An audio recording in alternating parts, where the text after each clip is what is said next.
ബിനോയ് കൃഷ്ണൻ ചേരുന്നുണ്ട് വിശദാംശങ്ങളുമായി. ബിനോയ്, കഞ്ചാവ് കേസിൽ പിടിയിലായതിന് പിന്നാലെയാണ് റാപ്പർ വീടിന്റെ പരിപാടി ആദ്യം സർക്കാർ ഒഴിവാക്കിയിരുന്നത്. പിന്നാലെ ഇപ്പോഴിതാ വീണ്ടും അവസരം നൽകുകയാണ്. ഇത്തരത്തിൽ ചേർത്ത് നിർത്താനുള്ള അവസരം നൽകുന്നു എന്നതിനൊപ്പം തന്നെ ഇതിലൊരു രണ്ടഭിപ്രായം ഉണ്ടാകാനുള്ള സാധ്യതയില്ലേ? പൊതുജനാഭിപ്രായം എങ്ങനെയാകും? തീർച്ചയായും അശ്വതി, നമ്മൾ കണ്ടതാണ് 24-ാം തീയതിയാണ് വേട്ടൻ അറസ്റ്റിലാകുന്നത്.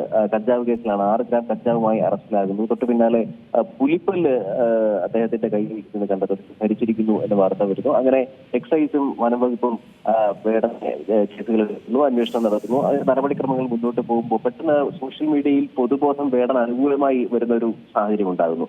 സർക്കാർ തീർത്തും പ്രതിസന്ധിയിലാകുന്ന ഒരു ഘട്ടത്തിലേക്കാണ് കാര്യങ്ങൾ പോയത്. അത് വളരെ ബുദ്ധിപൂർവ്വം സർക്കാർ അത് കൈകാര്യം ചെയ്തു എന്നുള്ളതാണ് നിലവിലെ ഒരു സ്ഥിതി. അതായത് സർക്കാർ വേടനൊപ്പമാണ് എന്നുള്ള ഒരു നിലപാടാണ് ഈ പൊതുബോധം കണ്ടുകൊണ്ട് തന്നെ സർക്കാർ ഇപ്പോൾ എടുത്തിരിക്കുന്ന നിലപാട്. കഴിഞ്ഞ കുറച്ച് ദിവസങ്ങളായി എടുത്തിരിക്കുന്ന നിലപാടും അത് തന്നെയാണ്. അതായത് സർക്കാരിന് മുന്നോട്ട് വെക്കാനുള്ള വാദം എന്ന് പറയുന്നത് തെറ്റു സംബന്ധിച്ച വേടനെ തിരുത്തി സമൂഹത്തിന്റെ മുഖ്യധാരയിൽ നിലനിർത്താനുള്ള വളരെ പോസിറ്റീവായ ഒരു ശ്രമം. അതാരും തെറ്റു പറയാൻ സാധ്യതയില്ലാത്ത ഒന്നാണ്. അത് സർക്കാരിനും അറിയാം. അതുകൊണ്ട് തന്നെ ആ ന്യായീകരണമാണ് സർക്കാർ അതിന് നൽകുന്നത്. അതുപോലെ സർക്കാരിന് നേതൃത്വം നൽകുന്ന LDF-ന്റെ നേതാക്കന്മാർ പറയുന്നത് അങ്ങനെയാണ്, വേടനെ വേട്ടയാടാൻ അനുവദിക്കില്ല എന്നുള്ളതാണ്. അത് ഒരു വശത്ത് പോസിറ്റീവായി അങ്ങനെ നിൽക്കുമ്പോൾ തന്നെ മറുവശത്ത് ഇതിൽ നെഗറ്റീവായ മറ്റു പല കാര്യങ്ങളുമുണ്ട്. അതിനു മുമ്പ് നാളത്തെ പരിപാടിയെക്കുറിച്ച് കൂടെ ഞാൻ പറയാം. കഴിഞ്ഞ 29-നാണ് ഇടുക്കിയിൽ വേടന്റെ പരിപാടി നടക്കാനിരുന്നത്. അത് സർക്കാരിന്റെ 4-ാം വാർഷികവുമായി ബന്ധപ്പെട്ടാണ്. അന്നിങ്ങനെ ഒരു കേസില്ല. 24-നാണ് വേടൻ അറസ്റ്റിലാകുന്നത്. അതോടെ ജില്ലാ ഭരണകൂടം ബന്ധപ്പെട്ട് ഈ പരിപാടി റദ്ദാക്കി. അതിനുശേഷം ജാമ്യം കിട്ടി.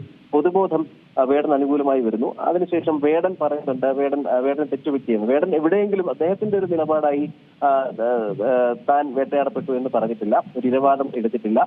അതേസമയം പുറത്തു വന്നിട്ട് തെറ്റ് തിരുത്തും എന്നാണ് വേടൻ പറഞ്ഞത്. അതൊരു പോസിറ്റീവായിട്ടുള്ള കാര്യം എന്ന് സമൂഹം വിലയിരുത്തുന്നുണ്ട്. അപ്പോ ഈ അങ്ങനെ ഒരു നിലപാടെടുത്ത വേടനെ അദ്ദേഹത്തെ നിലനിർത്തുന്നതിന്റെ ഭാഗമായിട്ടാണ് ഇപ്പോ ഇടുക്കിയിൽ എന്റെ കേരളം പ്രദർശനത്തിന്റെ ഭാഗമായി നാളെ വൈകിട്ട് വാഴത്തോപ്പ് മൈതാനത്ത് വേടന് വേദി വീണ്ടും സർക്കാർ നൽകുന്നത്. ഇവിടെ ഒരു പ്രതിസന്ധി രൂപപ്പെടുന്നത് വേടന്റെ നിലപാടുകളെ എതിർക്കുന്ന അല്ലെങ്കിൽ വേടനെ ഒരു കുറ്റവാളിയായി കാണുന്നു എന്നല്ല, ഒരു കുറ്റകൃത്യത്തിന്റെ നടപടിക്രമങ്ങളിൽ ആർക്കെങ്കിലും ഒക്കെ പ്രിവിലേജ് ഉണ്ടോ എന്ന തരത്തിലൊരു ചോദ്യം തുടക്കം തൊട്ട് തന്നെ സോഷ്യൽ മീഡിയയിൽ ഉയർന്നു വരുന്നുണ്ട്. സോഷ്യൽ മീഡിയയിലും മറ്റു പലരും അഭിപ്രായങ്ങൾ പറയുന്നുണ്ട്. ഒരുപക്ഷെ പൊതുബോധം വേടൻ അനുകൂലമായി നിൽക്കുന്നത് കൊണ്ട് ഇക്കാര്യത്തിലുള്ള അഭിപ്രായ പ്രകടനങ്ങൾ വളരെ കുറവാണ്, ആൾക്കാരുടെ എണ്ണം കുറവാണ് എന്നുള്ളൊരു വസ്തുത കൂടിയുണ്ട്.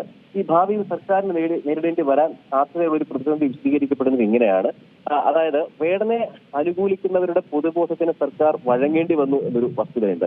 ഇനി മറ്റൊരാൾ, വേടന് പകരം മറ്റൊരാൾ, കലാകാരനല്ലാത്ത ഒരാൾ കഞ്ചാവുമായോ പുലിപ്പല്ലുമായോ ആനക്കൊമ്പുമായി പിടിക്കപ്പെടുമ്പോൾ ഇനി എന്ത് ആയിരിക്കും സർക്കാർ എടുക്കുക എന്നുള്ളതാണ് ഒരു ചോദ്യം.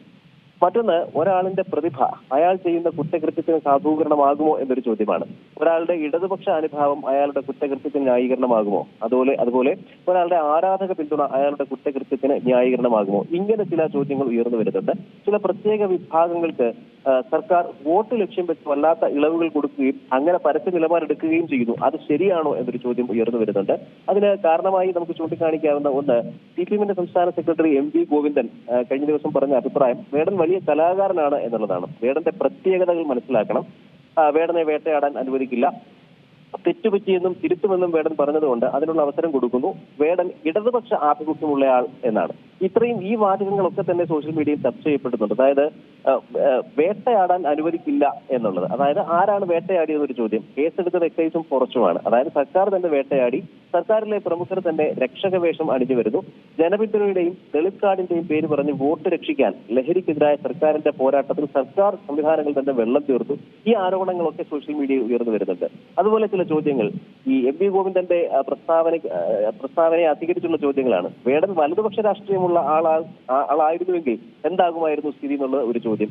വേടന്റെ പ്രത്യേകതകളെ പറ്റി MV ഗോവിന്ദൻ പറയുന്നുണ്ട്. പ്രത്യേകതകൾ ഇല്ലാത്ത ആളായിരുന്നെങ്കിൽ എന്താകുമായിരുന്നു സ്ഥിതി? വേടൻ എന്താണ് പ്രിവിലേജ് ഉള്ളത്? അതുപോലെ 6 ഗ്രാം കഞ്ചാവും ചെറിയൊരു പുലിപ്പല്ലും ഇനി മുതൽ കുറ്റമായി സർക്കാർ കരുതുകയില്ലേ? ഏതൊക്കെയാണുള്ള ചോദ്യങ്ങളാണ് ഉയർന്നു വരുന്നത്. അതുപോലെ വനംവകുപ്പ് മന്ത്രി പറയുന്നു വകുപ്പിന് തെറ്റുപറ്റിയെന്ന്. അപ്പോൾ ചോദ്യം ഇതാണ്, കഞ്ചാവുമായി കണ്ടത് വേടനാണെന്നും അയാളുടെ കയ്യിലുള്ളത് പുലിപ്പല്ലാണെന്നും ഒക്കെയുള്ള സംശയങ്ങൾ വരുന്നു. അപ്പം ചെറുപ്പക്കാർക്കിടയിൽ വലിയ ഫാൻ ബേസ് ഉള്ള ആളാണ് വേടൻ എന്ന് മനസ്സിലാകുന്നതോടെ പരിശോധനാ സംഘം വേടനെ ഉപേക്ഷിച്ച് പോകണമായിരുന്നോ, വേടനെ വെറുതെ വിടണമായിരുന്നോ, കേസെടുക്കേണ്ടതുണ്ടായിരുന്നില്ലേ എന്നൊരു ചോദ്യം വരുന്നുണ്ട്. വനംവകുപ്പിന്റെ നടപടിക്രമങ്ങളിൽ എന്തായിരുന്നു തെറ്റ് എന്ന് വനംവകുപ്പ് മന്ത്രിയോട് സോഷ്യൽ മീഡിയ ചോദിക്കുന്നുണ്ട്. പുലിപ്പല്ലാണെന്ന് സംശയിക്കുന്ന ഒരു വസ്തുവുമായി ഒരാളെ പിടികൂടിയാൽ എന്താണ് ശരിയായ നടപടിക്രമമായി ചെയ്യേണ്ടത്?